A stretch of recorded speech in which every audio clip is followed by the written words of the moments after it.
Hello, welcome to class. Today is the first lesson of the Survival Russian for Travelers course.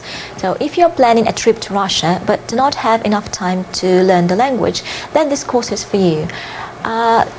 It's okay if you don't have any background in learning Russian at all, because this course is mainly aimed at obtaining some basic conversational skills. But of course, some knowledge of some basic Russian grammar will help you get a deeper and more profound understanding of the contents of the course. So for that you can refer to the basic Russian course, which comes prior to this one. The first lesson is devoted to greetings and everyday expressions. So, well, learning a foreign language is not easy, and the Russian language is considered to be one of the most difficult languages. So to encourage you, let me say that Russian and English belong to two different branches of one and the same language family, the Indo-European group of languages. So they are like cousins, and like cousins, they have much in common, both in grammar and lexis. For example, a sister in Russian would be сестра. Сестра sounds quite similar. Besides that, there are lots of loan words in the Russian language which might seem familiar to you. For example, the word doctor, which means a doctor. So if you do not know how to read the Russian letters, you can look only at the Romanized version. And for more details about the Romanization of Russian words, you can refer to the PDF that comes with this course. So, aeroport, which means airport. Bank, and you can guess the translation. Bank. Document, which is document. And student, almost like student. Okay. So before starting to learn how to speak the Russian language, let's have a look at some peculiarities of the Russian discourse. There are two levels of speech in the Russian language: the formal and the informal, so that you always have to pay attention to whom you are speaking to. Unlike English, but very similar to Spanish and French, in Russian there are two variants to address your partner. You can either say вы or ты. The informal variant, the informal level of speech, is used to when you are talking to close friends, family, people of the same age or younger than you, and you use the formal speech when you're talking in a formal situation or talking to colleagues, people you don't know very well, people older than you. And the major difference is the form of the second person singular pronoun and the verb form. Okay, so as we started speaking about politeness, let's have a look at a few words of courtesy. The first one is спасибо. Спасибо.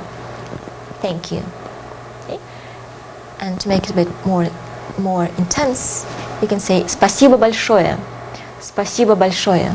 Thank you so much. Большое meaning big, so a big thank you. Спасибо большое. Or the other way around. Большое спасибо. That will be the same. Or the magical word please. Пожалуйста. Пожалуйста. To make a polite request, you can put this word either in the end or in the beginning of the phrase of a request. It is also used to say you are welcome. So when someone says спасибо, you can answer пожалуйста. You are welcome, or not at all. And finally, to make an excuse, you can say извините. Извините. Okay? This is a formal variant, and to make it informal, you can omit the last syllable and get извини. Извини.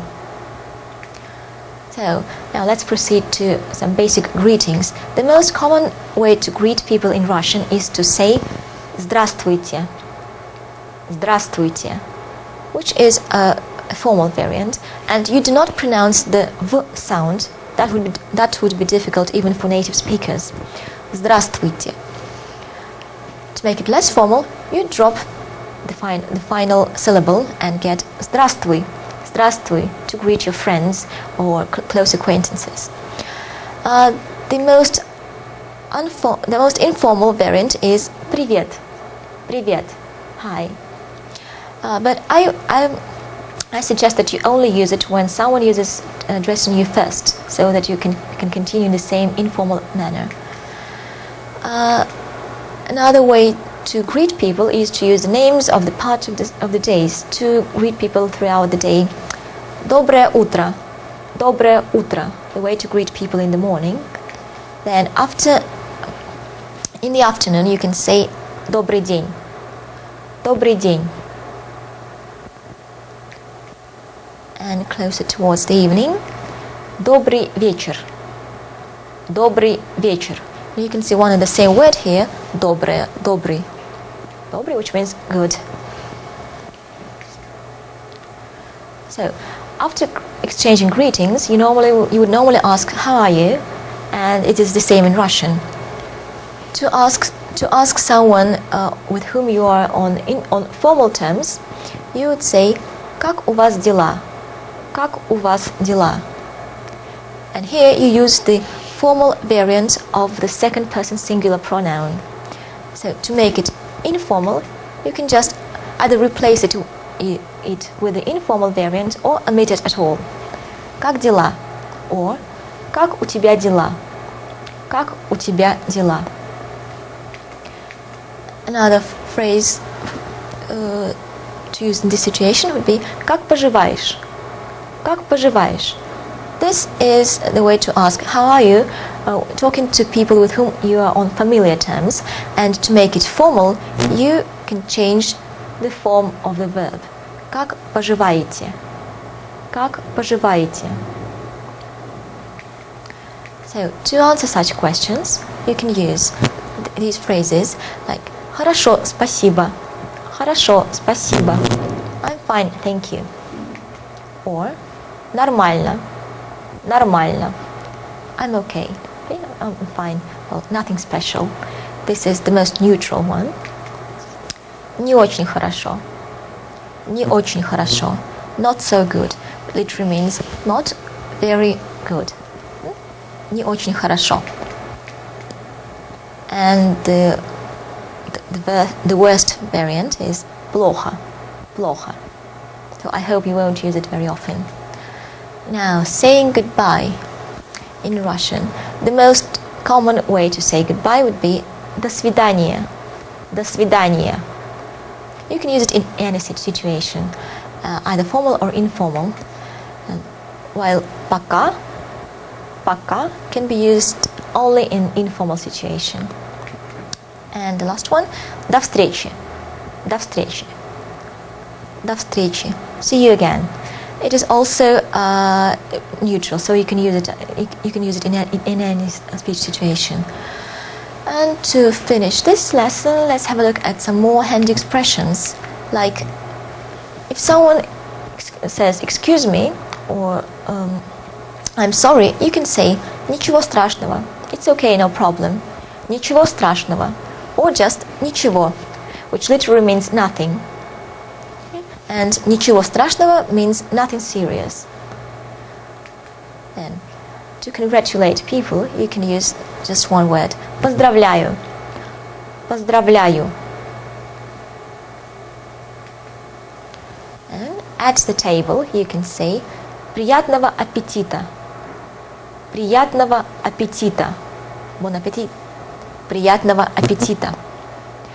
And, well, it is quite difficult to be constantly paying attention to this the and we thing. So you can ask your partner whether it's okay to switch to the informal speech.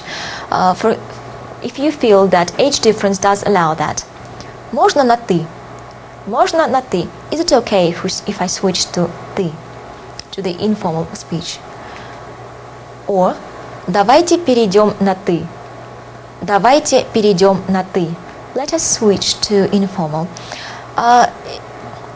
Well, so normally when you meet someone for the first time, you would start with the formal forms and say вы. But your partner can suggest first. So after that, you can proceed in the same familiar manner. Okay, so this is the end of the first lesson. Keep practicing and see you at our next class.